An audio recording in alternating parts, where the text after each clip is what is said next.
Bonjour et bienvenue dans cette nouvelle pensée flottante autour d'un thé, un thé glacé aujourd'hui. Donc je m'appelle Florie Vigne, je suis écrivaine et illustratrice. Et aujourd'hui, j'ai envie de vous parler, j'ai envie de revenir sur le sujet du slow, de ralentir et de prendre le temps de vivre. Donc on en avait déjà parlé dans une pensée flottante précédente, notamment où je vous avais fait mon petit coming out en vous disant qu'en fait je n'avais pas envie de beaucoup travailler, et c'est toujours le cas, hein. Je n'ai pas envie de beaucoup de travailler, c'est pas ma vision de la réussite et ma vision de ma vie idéale, c'est pas une vision où je bosse 50, 100 heures par semaine, même 40 d'ailleurs. Et je voulais revenir là-dessus aujourd'hui parce que donc on est à la fin du mois de juin 2020 au moment où j'enregistre cette vidéo, et ça va être la dernière vidéo de juin qui va sortir pour vous. Et alors qu'on rentre dans l'été, qui est traditionnellement un moment où on ralentit, où on prend des vacances, où on profite, ça me paraissait pertinent de revenir sur le sujet et de vous parler un petit peu plus longuement de slow. Et je vais commencer par... Alors, une chose que j'ai découverte récemment, c'est que le temps est une construction mentale. C'est-à-dire que, de toute manière, tant qu'on est vivant, on a du temps. C'est pas une commodité qu'on peut échanger, gagner, perdre, comme de l'argent par exemple, ou autre chose, ou de la bouffe, ou que sais-je. Le temps, c'est vraiment quelque chose qui n'est pas matériel en fait. C'est-à-dire que tant qu'on est vivant, on a du temps, et on a exactement le même temps que tout le monde, et on a exactement 1 minute par minute, 24 heures par jour, 7 jours par semaine, et exactement le nombre de minutes nécessaires pour être vivant de notre naissance à notre mort, on peut pas se retrouver à être vivant mais ne plus avoir de temps. Enfin dans ces cas-là on n'est plus vivant, on est mort. Vous voyez ce que je veux dire? Donc quelque part c'est une ressource dont on a exactement assez, et exactement la même quantité que tout le monde. Voilà. Et je me souviens de quand j'ai découvert ce truc. C'était il y a presque 15 ans maintenant. J'étais au Japon, j'étais étudiante au Japon, parce que j'ai étudié pendant 1 an au Japon à Tokyo, pour celles et ceux qui ne le savent pas. Et à l'époque, donc j'allais en classe, puisque j'ai validé ma licence là-bas, et j'avais aussi du boulot au restaurant en tant que serveuse pour payer mon année au Japon, puisque on avait des bourses d'échange qui m'ont aidé à payer le logement, mais ça suffisait pas pour vivre. Et du coup j'ai travaillé pour payer la bouffe, pour payer un petit peu de voyage là-bas sur place, pour payer ce genre de choses. Et je me souviens qu'en général j'avais cours le matin jusqu'à mettons 13h. Et j'allais au restaurant à partir de 17h30, 18h, donc il fallait que je parte de chez moi vers 16h. Et je travaillais généralement jusqu'à minuit, enfin jusqu'à ce que je puisse prendre le dernier métro pour rentrer chez moi, enfin le dernier train pour rentrer chez moi, et j'arrivais chez moi vers 1h du matin après. Et je reprenais les cours vers 9h, 9-10h, ça dépendait des matins. Et je me souviens que ces jours-là, vers 15h, je commençais, donc j'étais chez moi en général à 15h, et je commençais à avoir cette espèce de sensation que beaucoup d'entre nous avons le dimanche soir en fait, qui est de « oh là là, va déjà falloir que je parte dans 1h, 1h30 pour bosser ». Et puis cette espèce d'impression de manquer de temps en fait. Cette espèce d'impression de « oh mon dieu mais j'ai pas le temps, faut déjà que j'aille bosser, et je vais jamais avoir le temps de faire tout ce que je veux faire ». Et vraiment, ouais, c'est vraiment cette sensation de manque. Et un jour, je me rappelle que je me suis arrêtée, je me suis dit « mais attends Florie, du temps tu vas jamais en manquer en fait. Tant que t'es vivante, tu vas avoir 1 minute par minute, 1 jour par jour, etc. etc. » Après l'important c'est comment on emploie ce temps, et je vais y venir.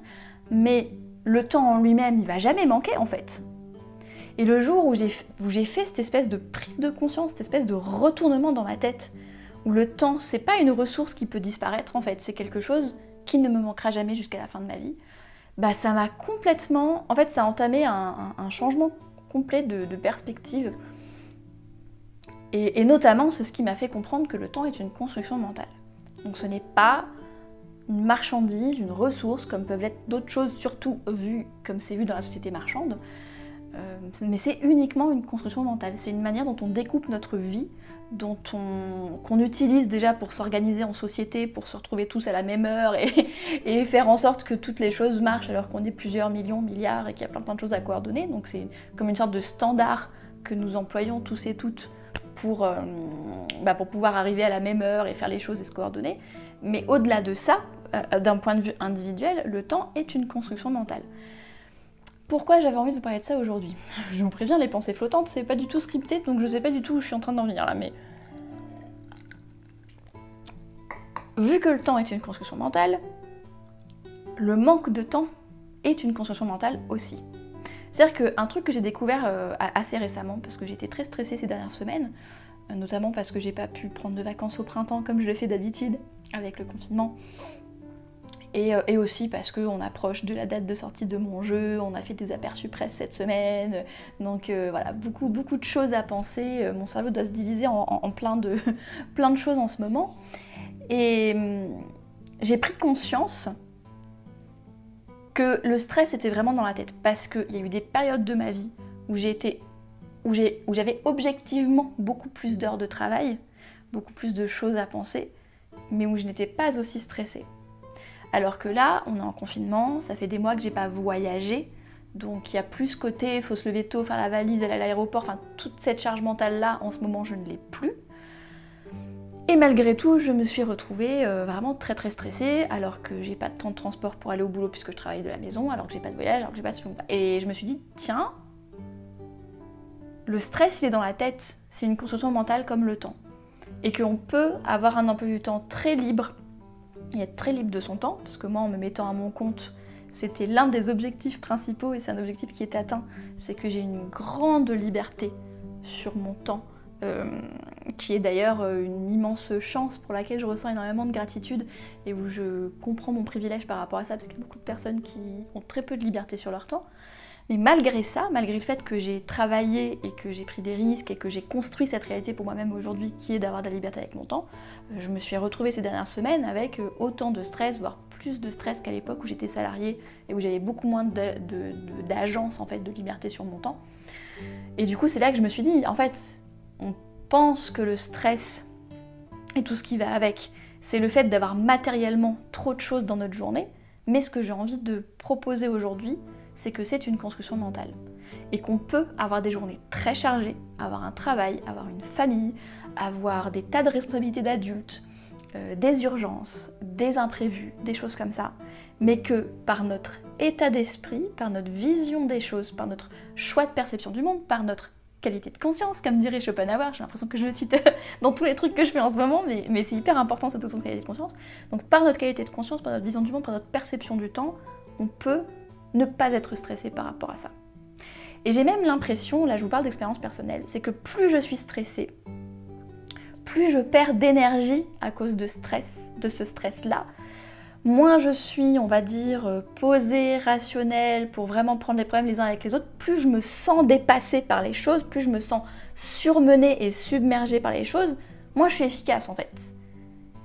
Que quelque part c'est un peu comme une espèce de cercle vicieux où plus on ressent du stress, donc plus on a un état mental par rapport au temps qui est autour du stress et du manque et de l'impression de ne pas avoir assez de temps et de l'impression d'avoir trop de choses, il y en a vraiment dans la tête, plus on cultive en général c'est inconscient, hein, plus on vit ce stress, plus on subit ce stress, et bien plus ça fait cercle vicieux parce que du coup on n'est pas en capacité de prioriser, on n'est pas en capacité de relativiser, on n'est pas en capacité de vraiment gérer les vraies urgences, on se crée à soi-même des urgences perçues qui sont en fait pas si urgentes que ça ou pas si graves que ça, et ça nourrit le stress en fait, donc c'est comme une espèce de serpent qui se mord la queue, de stress qui génère du stress qui génère du stress. Et tout ça c'est des constructions mentales. Et ça je l'ai compris récemment en fait, c'est que moi j'ai toujours associé le fait de me sentir stressée avec le fait d'avoir objectivement trop de choses à faire, objectivement trop de travail, pour en revenir au sujet du fait que j'ai pas envie de beaucoup travailler.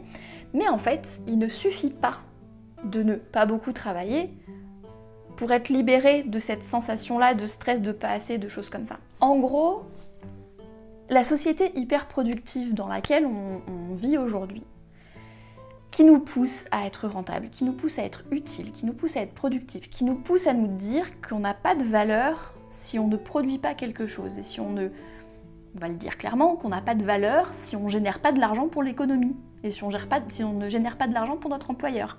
Hein. C'est un petit peu ce qui nous est plus ou moins inconsciemment martelé à longueur de journée dans la société actuelle. Et ça génère un état d'esprit par rapport au temps. Et par rapport à comment on emploie notre temps, qui est cet état d'esprit de manque permanent. Cet état d'esprit de ne jamais optimiser le temps, de ne jamais bien l'employer. Et c'est ça qui génère en fait la culpabilité de prendre une pause, la culpabilité de ralentir. Parce qu'on se dit, je devrais être en train de cocher telle et telle tâche en plus. Je devrais être en train de bosser sur ceci, cela. Moi, en tant qu'artiste indépendante, c'est cette espèce de pression auto-imposée de si je veux gagner de l'argent avec mon art, payer le loyer à la fin du mois, etc., je devrais être en train de faire de la prospection, je devrais être en train de préparer mon prochain produit pour la boutique, je devrais être en train de créer des œuvres pour l'expo, pour avoir un body of work, comme disent les Anglais, un travail, un portfolio de travail à montrer, je devrais être en train de faire ci, je devrais être en train de faire ça, je devrais pas être en train de regarder Netflix, de jouer aux jeux vidéo, de discuter avec mon mari jusqu'à 14h alors que je pourrais prendre une demi-heure de pause midi au lieu d'une heure, et puis, ou une heure et demie, et puis du coup aller faire plus de choses. Tout ça, ça vient en fait de cet état d'esprit d'impression de manque permanente de temps qui est dans la tête. Je vais vous donner un dernier exemple de pourquoi c'est dans la tête. Je me souviens à l'époque où j'étais salariée, je mettais tout sur le dos de mon travail. J'avais donc 8 à 10 heures de travail par jour, plus à peu près 1 heure par jour de transport. Donc 5 jours sur 7, parfois on avait des voyages, parce que j'ai toujours fait un boulot, j'ai beaucoup voyagé, donc parfois il y avait des avions le dimanche, des choses comme ça, donc des fois mes week-ends étaient un peu mangés aussi. Et à chaque fois je me disais, si je ne peux pas avoir la vie que je veux, si je ne peux pas écrire mon roman, si je ne peux pas dessiner plus, si je ne peux pas m'améliorer au violon, c'est à cause de mon travail. C'est à cause de mon travail qui me prend 8 heures par jour, qui me vole 8 à 10 heures par jour, et que si j'avais pas ce travail-là, eh ben je pourrais faire tout, j'aurais une abondance de temps. C'est-à-dire que j'étais dans cet état d'esprit dont je suis en train de vous parler, où j'associe le manque de temps avec un manque, on va dire, physique, enfin avec une quantité effective de choses à faire dans la réalité. Alors qu'en fait, c'est dans la tête. Et ce qui s'est passé, c'est que quand j'ai fait mon burn-out, j'ai quitté mon emploi et je me suis retrouvée pendant 6 mois avec plus ou moins rien à faire. Je préparais le CAPES d'anglais parce que je n'arrive pas à rester sans rien faire, mais j'avais le chômage, je n'avais pas encore créé mon entreprise, donc j'avais besoin de me reposer de toute façon. Donc la plupart de mes journées, c'était vraiment des journées où je ne faisais pas grand-chose. Donc je n'allais plus au travail, donc il n'y avait plus le temps de transport et je ne passais plus 8 à 10 heures par jour au travail. Et malgré tout, je me suis rendu compte que malgré le fait que je n'avais plus de travail, et ben le temps passait quand même super vite et j'avais quand même rien le temps de faire. J'avais quand même, où je me dis ah oui, je sais pas si vous avez vécu ça ou si vous vivez ça par rapport à votre travail, vous dites quand je serai en vacances, ce week-end je ferai ci, ça, quand je serai en vacances je ferai ci, ça, quand je serai à la retraite je ferai ci, ça, je lancerai telle activité, tel loisir, telle création, tel machin, tel truc. Moi je me disais pareil. Et du coup, quand j'ai commencé ma période de chômage, je m'étais dit « Ah mais c'est super, je vais pouvoir faire plus de violon, je vais pouvoir finir mon roman, je vais pouvoir explorer telle chose que j'avais envie de faire. » Voilà, plein de choses comme ça. Et en fait, tous les jours, j'arrivais le soir à 18h30, 19h, quand mon mari rentrait du boulot, à me dire oh, « Déjà, mais j'ai rien fait !» Et j'ai commencé à m'organiser à cette époque parce que j'ai commencé à avoir un bullet journal à l'été 2016 et donc j'ai commencé à avoir des listes d'organisation, des tâches, des machins, de l'organisation en mode productivité, etc. etc. et j'avais les 3/4 de mes tâches qui n'étaient pas cochées. Je continuais à vouloir trop en mettre par rapport au temps que j'avais disponible, je continuais à avoir un état d'esprit de manque par rapport au temps et je continuais à ne pas avoir assez de temps pour tout faire. Et je me rappelle que j'ai vécu une époque de grosse déprime en fait, parce que justement, j'ai pris conscience que tout ce que je mettais sur le dos de mon travail, c'était pas la faute de mon travail. Dans le sens où même sans le travail, j'avais quand même rien de temps de faire. Et sur le coup, ça m'a vraiment démoralisée parce que je me suis dit, ouais en gros j'aurais jamais rien de temps de faire quoi. En gros, ça sert à quoi d'être vivant, je vais pas avoir le temps de faire ce que je veux, même si je travaille pas, même avec le max de temps libre, en étant au chômage, sans enfants, sans machin, j'ai pas le temps de tout faire. Donc ça veut dire quoi? Ça veut dire qu'on est prisonnier dans un manque de temps permanent, quoi. Et ce que j'ai envie de vous proposer aujourd'hui, c'est qu'on peut changer ce rapport au temps. Là, ce que je viens de vous montrer par mon exemple personnel, c'est que même quand on n'a pas de travail, quand on n'a pas d'enfants, quand on est au chômage, que personne n'attend rien de nous, on peut quand même s'infliger à soi-même la sensation de ne pas avoir assez de temps, ça veut bien dire que c'est dans la tête. Et donc, ça veut dire, c'est plutôt une bonne nouvelle en fait que ce soit dans la tête, parce que s'il y a une chose qu'on peut contrôler dans notre vie, c'est bien notre vision du monde, ce qu'on a dans la tête. Et du coup, ça veut dire qu'on peut changer notre rapport au temps. Et en fait, pour moi, l'essence du mouvement slow, de ralentir, de trouver son juste rythme, de toute cette philosophie du slow, c'est se réapproprier notre rapport au temps. C'est se réapproprier notre vision du temps et choisir de voir le temps différemment pour ne plus se laisser en fait plus se laisser martyriser en fait par une construction mentale de manque permanent de temps et d'arrêter de s'auto-flageller parce qu'on n'a pas le temps et d'arrêter de se stresser tout seul parce qu'on n'a pas le temps. Alors quand je dis stresser tout seul, évidemment nous vivons dans une société qui nous encourage à cultiver cet état d'esprit. Donc ce n'est pas notre faute si on se stresse et ce n'est pas de notre faute si on a un rapport au temps qui est biaisé comme ça et qui est vers le manque, qui est vers le fait de ne jamais en avoir assez, etc. Bien évidemment qu'on n'en est pas coupable, que c'est pas notre faute. Et ça c'est important parce que tout ce qui est développement personnel, etc., on en reparlera dans une autre vidéo parce que je sens que c'est déjà très long, mais tous ces trucs de développement personnel, que ce soit côté écologie, côté minimalisme, avoir une responsabilité en tant que consommateur, en tant que machin, de changer pour nous-mêmes les choses, tout ce coaching d'émotions, de machin comme ça, c'est très bien. Moi je suis vraiment beaucoup dedans et ça m'a beaucoup aidé en tant qu'artiste, mais c'est un petit peu utilisé par la société d'aujourd'hui pour remettre tout le blâme et tout sur l'individu, pour ne pas avoir à remettre en question le système. De dire, ah bah non, par exemple l'écologie, la catastrophe écologique, ça n'a rien à voir avec notre système économique de croissance permanente. Hein. Si chacun fait du zéro déchet et puis va acheter ses légumes avec des sacs en tissu, vous allez voir, ça va résoudre le problème. Non, ça va rien résoudre du tout, il y a un vrai problème systémique. Donc oui, par rapport à notre rapport au temps et notre rapport mental au temps, et cette société moderne dans laquelle tout le monde est stressé, tout le monde est en train de brûler et tout ça, évidemment qu'il y a une origine systémique à ça et qu'il y aurait des choses à changer d'un point de vue systémique. Donc ça, je ne le nie pas du tout. Par contre, là, moi, ici, maintenant, devant ma caméra, je ne peux pas changer le système toute seule. Ma manière dont j'essaie de changer le système, c'est justement de faire prendre conscience de ces sujets-là en faisant des vidéos comme celle que je suis en train de faire aujourd'hui pour remettre un petit peu en question tout ce qu'on croit, en fait, remettre en question justement cette vision des choses qu'on a. Donc c'est ça que j'essaye de faire aujourd'hui. Et donc voilà, je voulais juste spécifier ça, que ce n'est absolument pas de notre faute si on est stressé et si on a ce rapport-là au temps. Par contre, nous avons la responsabilité, nous avons la possibilité pour nous-mêmes de changer ce rapport au temps, de réfléchir à cette philosophie slow, de choisir finalement de remettre ça en question, de ne pas se laisser stresser et de ne pas se laisser voler en fait notre temps dans le sens rapport au temps du terme. On n'est pas obligé de vivre dans ce sentiment de manque de temps permanent, on n'est pas obligé. Et je voulais vous présenter ça sous cet angle-là aujourd'hui parce que pour moi, la philosophie slow, c'est vraiment quelque chose sur laquelle on peut tous et toutes travailler, quelles que soient nos conditions de vie. C'est la même chose que le minimalisme, c'est-à-dire que la manière dont c'est perçu aujourd'hui, et dont c'est en plus repris par les médias mainstream, etc., on a l'impression que c'est quelque chose qui est complètement hors de portée du quotidien ordinaire de nous tous en fait.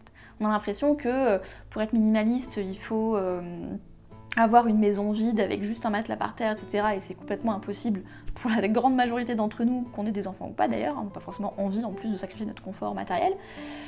Et c'est pareil pour le slow, on a l'impression que quelque part on ne peut vivre slow que si on rachète une ferme dans le Larzac et qu'on élève des chèvres et qu'on se sort de la civilisation, ou alors qu'on fait du zéro déchet façon, je sais plus comment elle s'appelle, Bea Johnson, là où elle a une jarre de déchets par an. Enfin, j'ai l'impression que quand on parle de tous ces sujets-là, on a des standards, ou en tout cas les gens qui sont mis en avant par les médias.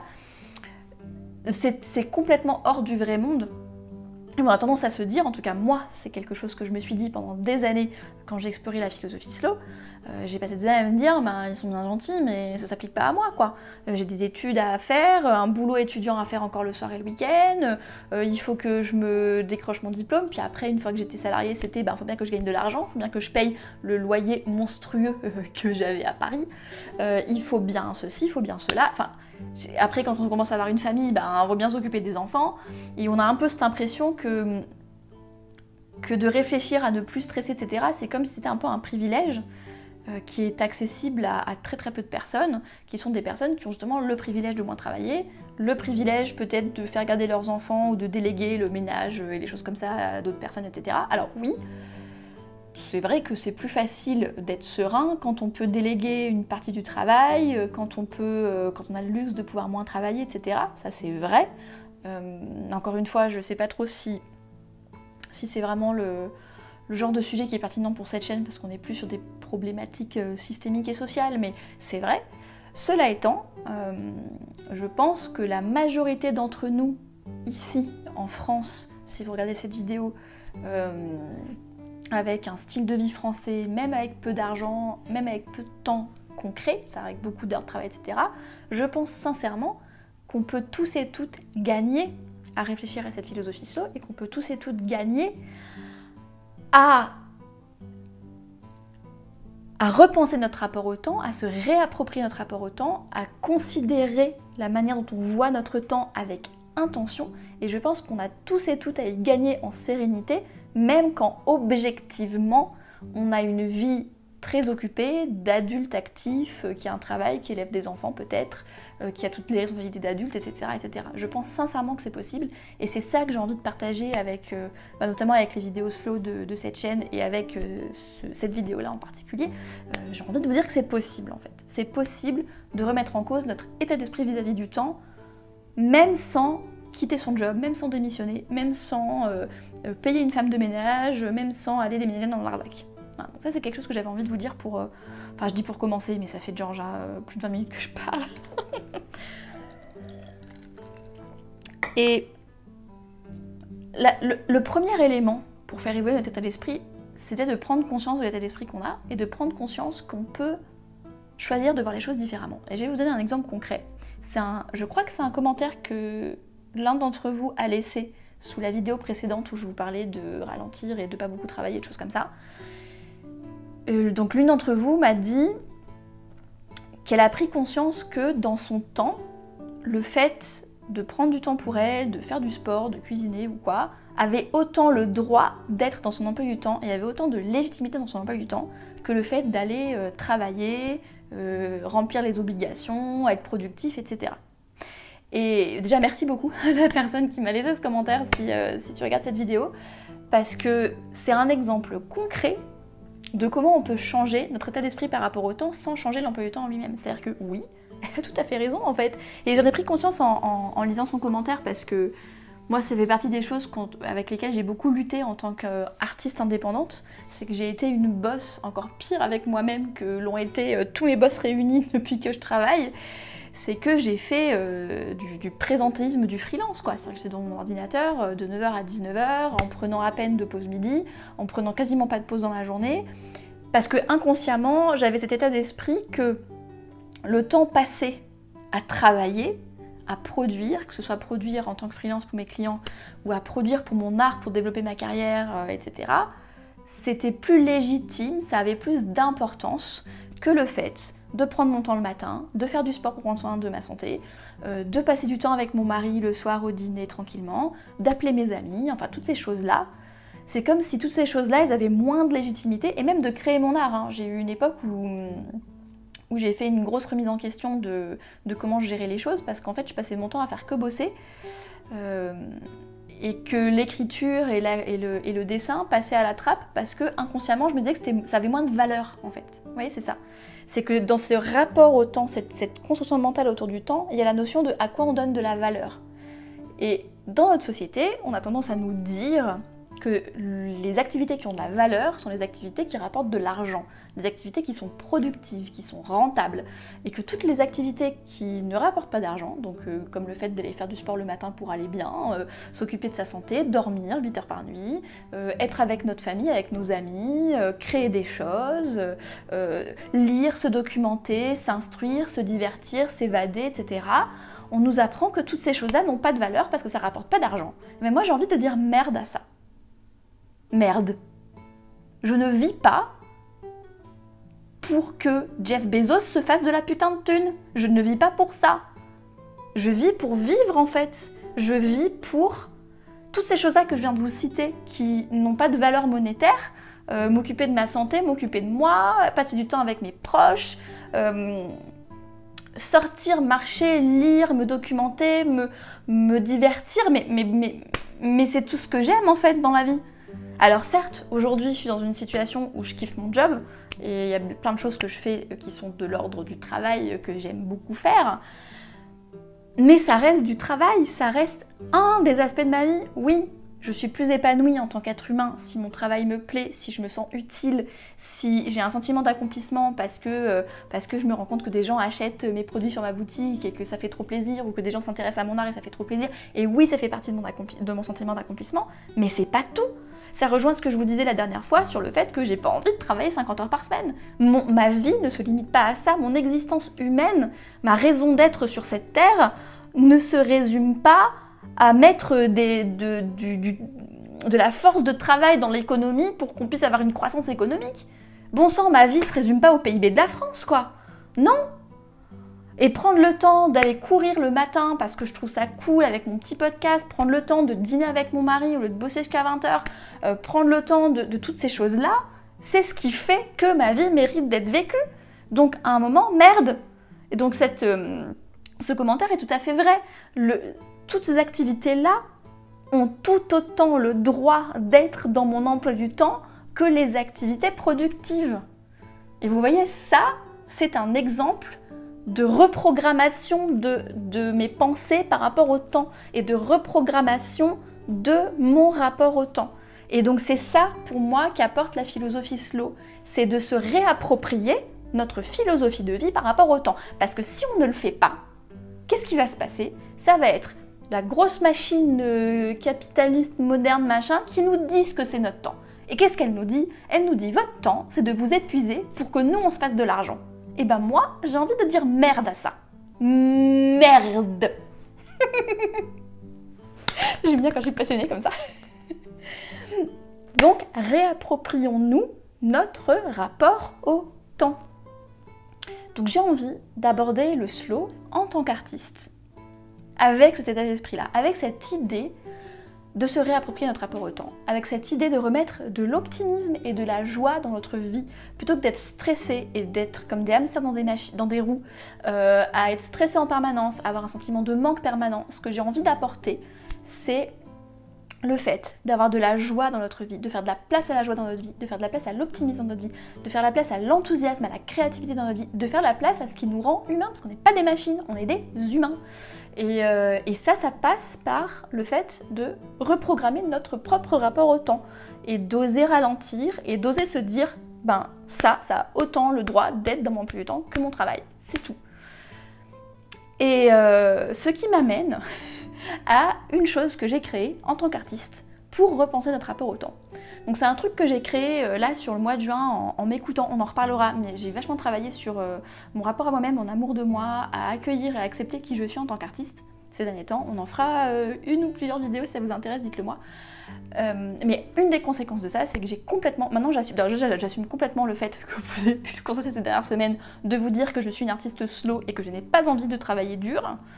Ensuite, j'assume le fait que je suis une artiste multipassionnée, multitalentueuse, où je fais plein de choses. J'écris de la fiction, j'écris des essais de non-fiction, des listes, des poèmes, je dessine des aquarelles, je dessine des choses à l'encre, je fais des podcasts, je fais des vidéos, je vous parle de philosophie de vie, de slow, d'optimisme, j'écris de la SF optimisme. Voilà, je suis hyper variée en tant qu'artiste. Pendant très très longtemps, c'est quelque chose que avec lequel j'étais complexée, parce qu'on nous dit toujours qu'il faut avoir une niche, qu'il faut avoir une spécialité, qu'il faut se spécialiser dans un seul truc pour être très bon, parce que comme on dit Jack of all trades, master of none, donc ça veut dire en gros d'être moyen dans plein de choses mais finalement de ne rien maîtriser.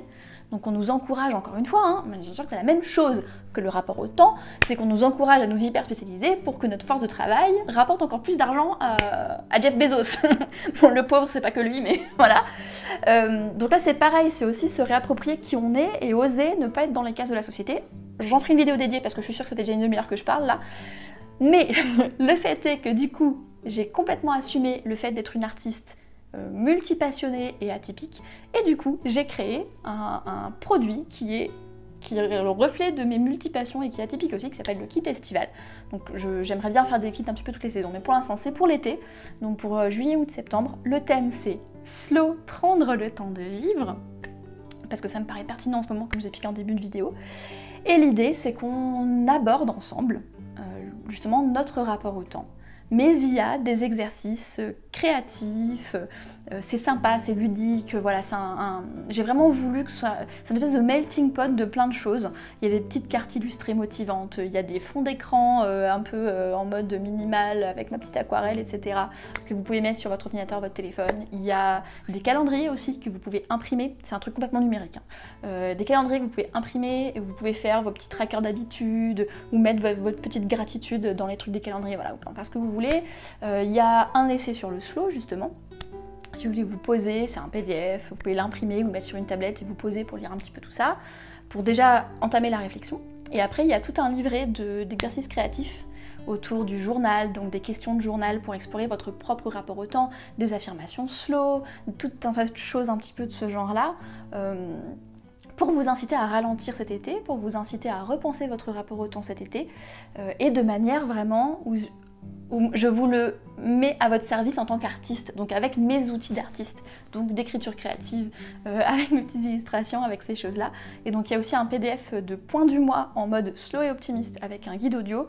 Je vous en parle pas plus dans cette vidéo parce que je vous l'ai présenté en détail dans la bulle nomade de cette semaine qui s'appelle point du mois ou quelque chose comme ça. Je vous invite à aller l'écouter si vous écoutez des podcasts et que vous avez envie d'en savoir plus sur ce bilan. Mais en tout cas voilà, je vous ai créé un kit estival pour qu'on ralentisse tous ensemble, pour commencer à revoir notre rapport au temps, repenser notre rapport au temps, mais en gros en utilisant les outils de créativité. Donc c'est une exploration de notre vie intérieure avec créativité, où je mets ma multipassionnitude artistique à votre service. Donc ça se passe sur ma boutique qui s'appelle Les Curiosités de Floryteller. Je vous mets le lien sous la vidéo si vous avez envie de découvrir ça. Et si vous regardez cette vidéo au moment de sa publication, il y a 5 € de réduction jusqu'au 28 juin pour remercier les premières personnes qui me feront confiance avec ce tout nouveau type de produit. C'est vraiment une expérimentation pour moi. Donc voilà, pour vous remercier de faire partie des premières personnes qui me font confiance avec ce kit estival, vous avez 5 € de remise. Si vous regardez cette vidéo longtemps après, je vous invite à aller voir la boutique, parce que là, depuis que je ralentis, que je m'accepte, que je m'accueille telle que je suis, j'ai des tas d'idées. Donc si vous regardez cette vidéo genre dans 6 mois, 1 an, 2 ans, allez voir floryteller.com/shop, parce que ça se trouve il y a plein de nouveaux trucs super cool. En tout cas pour l'instant ils vivent dans ma tête de manière super cool, donc je suis sûre qu'ils vivront dans les curiosités de manière super cool dans les mois à venir. Voilà, bon, je pense que là je vous ai beaucoup parlé. Du coup je vais vous laisser avec ces réflexions slow. Je vais vous laisser finir votre boisson si vous aviez préparé une boisson en écoutant cette vidéo. Je vous souhaite une belle journée, une excellente soirée et je vous dis à la prochaine. Salut!